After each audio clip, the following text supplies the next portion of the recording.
bienvenue sur la chaîne Entertainment Anime.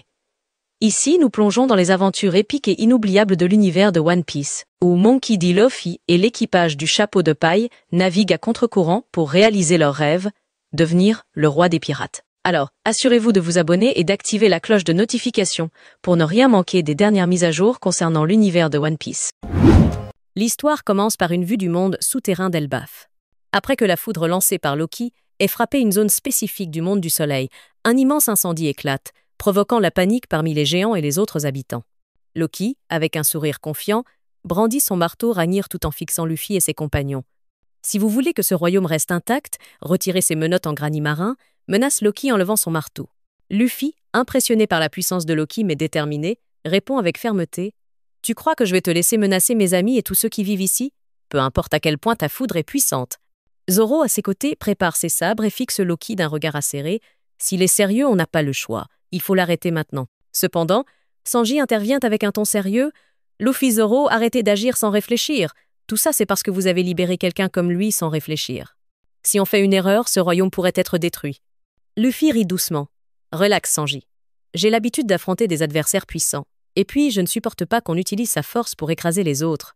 Loki éclate de rire en entendant leur échange. Vous ne savez vraiment pas à qui vous avez affaire. Ma foudre, ce n'était qu'un échauffement.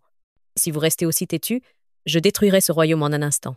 La foudre commence à se concentrer de nouveau dans le ciel, formant des nuages noirs épais qui tournoient comme un vortex. Cette fois, la taille des nuages est bien plus grande qu'auparavant, prouvant que Loki est prêt à passer aux choses sérieuses. Sanji, exaspéré, grogne, je déteste l'admettre, mais sa force est vraiment problématique. Luffy, soudain, se remémore la puissance d'Enel et murmure « La foudre de Loki est bien plus puissante.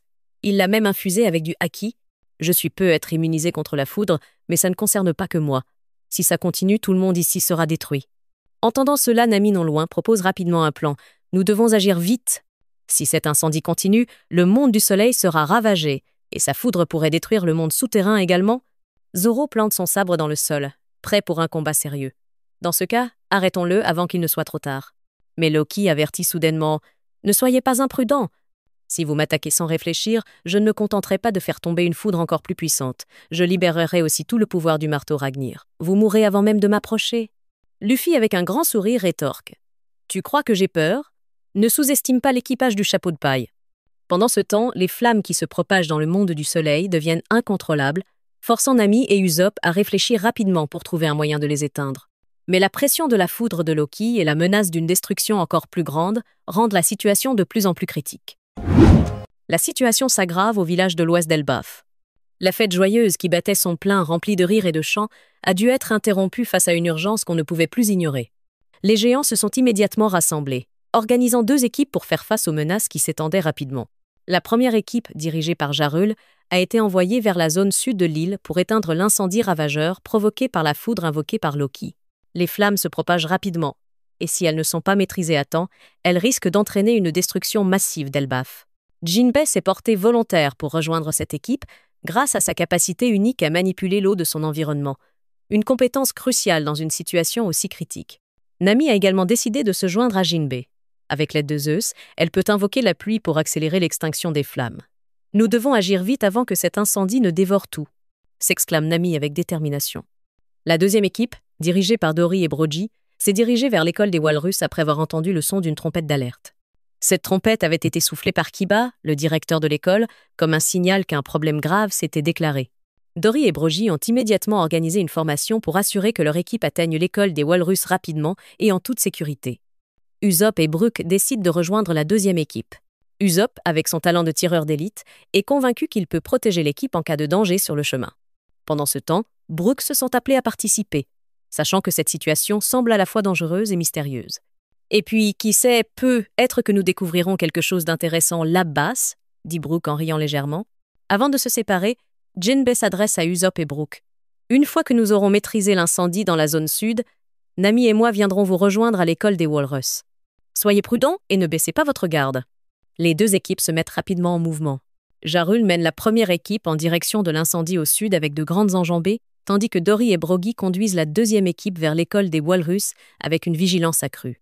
Pendant ce temps, l'atmosphère à Elbaf devient de plus en plus tendue, car la menace de Loki plane toujours. La foudre massive qu'il a invoquée auparavant a déjà semé la terreur parmi les habitants, et si Loki décide de lancer une nouvelle attaque, la situation pourrait rapidement devenir bien pire. L'histoire se déplace vers l'école Walrus, où la situation devient de plus en plus inquiétante. Chopé examine plusieurs enfants qui se sont soudainement endormis de manière mystérieuse. Malgré un examen minutieux, il ne trouve aucun problème médical apparent. Cela laisse le petit docteur perplexe, et il commence à soupçonner que la cause n'est pas médicale, mais plutôt due à quelqu'un doté d'un pouvoir spécial. Pendant ce temps, dans la forêt autour de l'école, des monstres effrayants approchent lentement de la zone. Ces créatures ne sont pas ordinaires, mais le fruit des capacités d'un chevalier sacré nommé Sommaire, capable de donner vie aux peurs des autres. Les terreurs des jeunes élèves prennent désormais des formes physiques. Des dragons, des loups monstrueux, une version maléfique de Loki, des oiseaux géants et d'autres créatures terrifiantes. Ces peurs incarnées deviennent une menace réelle, prête à semer le chaos. Robin, qui observe la situation, demande à Saul ce qu'il sait sur ces étranges créatures.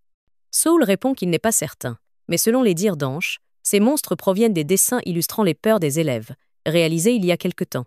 Ces peurs, grâce au pouvoir de Sommer, sont maintenant devenues vivantes.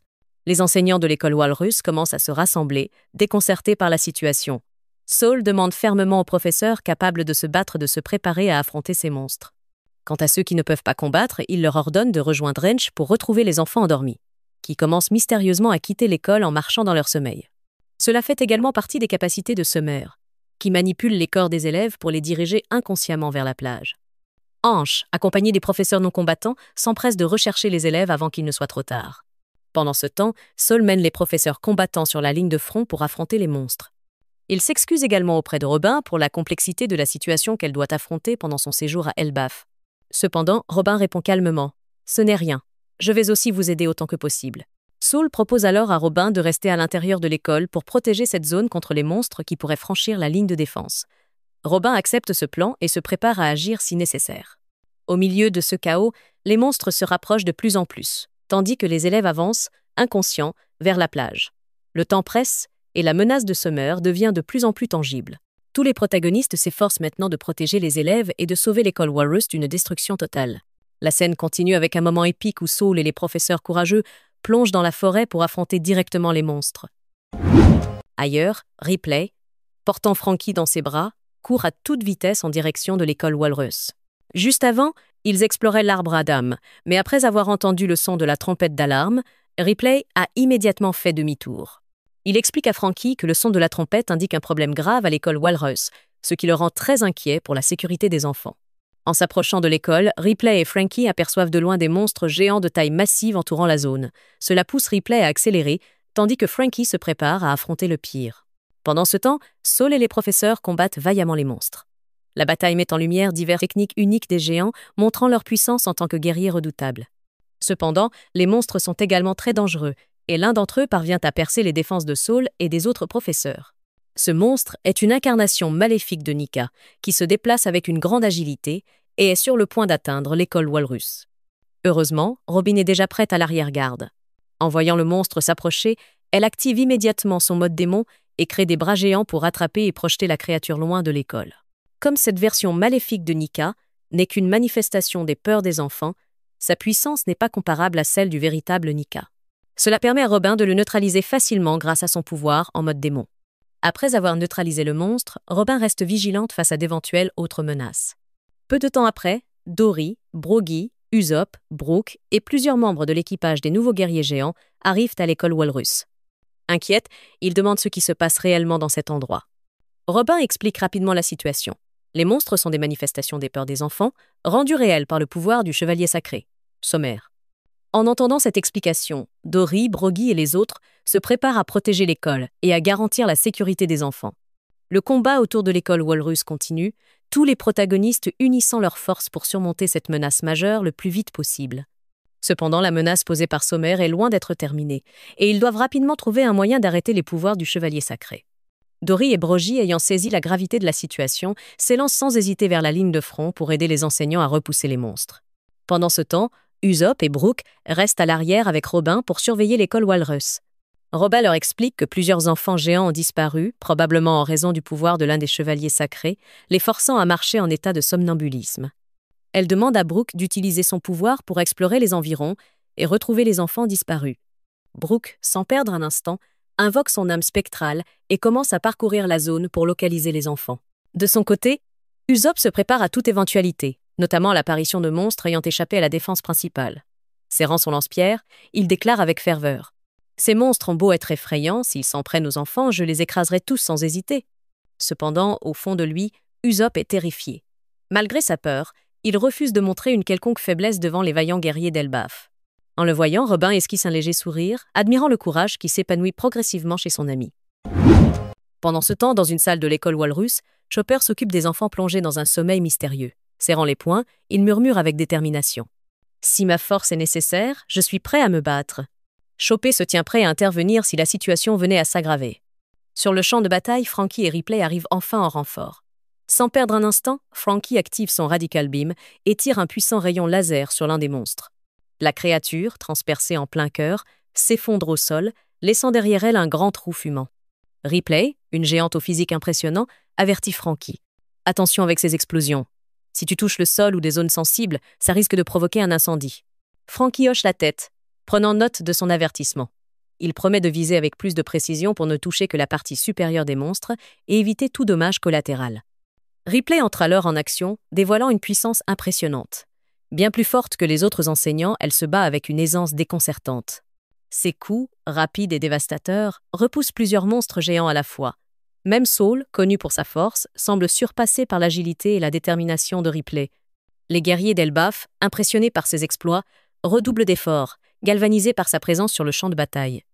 Malgré l'intensité des combats, l'espoir renaît peu à peu grâce à l'intervention de ses nouveaux alliés. Pendant ce temps, à l'horizon, les chevaliers sacrés observent toujours la situation avec une attention calculée. Gunko, l'un des membres les plus redoutés du groupe, brise le silence. Si nécessaire, nous devrons intervenir et semer un chaos encore plus grand. Summers et Gillingham acquiescent, préparant leur pouvoir pour des actions plus destructrices. Summer, connu pour sa capacité à insuffler la peur et réveiller les terreurs enfouies des gens, commence à concentrer son énergie. Jusque-là, il s'est contenté de manipuler les peurs des enfants pour créer des monstres. Mais face à l'unité des défenseurs de l'école Walrus, il envisage de dévoiler des techniques bien plus redoutables. Ces techniques, qu'il considère comme réservées aux combats sérieux, n'ont été utilisées que contre des ennemis qu'il juge dignes de son pouvoir. De son côté, Gillingham ajuste sa stratégie. Doté d'un fruit du démon capable d'endormir ses cibles, il utilise généralement son pouvoir pour neutraliser rapidement ses adversaires avant de les éliminer en un éclair. Mais cette fois, sa mission exige plus de prudence. Il doit capturer les enfants géants vivants. Il murmure d'un ton glacial: « Je vais devoir sortir des techniques avancées de mon fruit du démon Kirin. Peu importe si elles ne sont pas nécessaires d'habitude. Cette bataille mérite toute mon attention. » Alors que les chevaliers sacrés planifient leur intervention directe, l'atmosphère s'intensifie. Du côté des défenseurs, une solidarité inébranlable s'installe. Les géants, les enseignants de l'école Walrus et l'équipage du chapeau de paille unissent leurs forces, déterminés à protéger les enfants à tout prix. Malgré leurs forces combinées, ils savent que l'arrivée des chevaliers sacrés pourrait changer le cours de la bataille. Le champ de bataille se prépare à un affrontement sans précédent, où chaque camp est prêt à tout donner. Et si cette théorie devenait réalité dans le chapitre 1143, partagez vos impressions et idées dans les commentaires.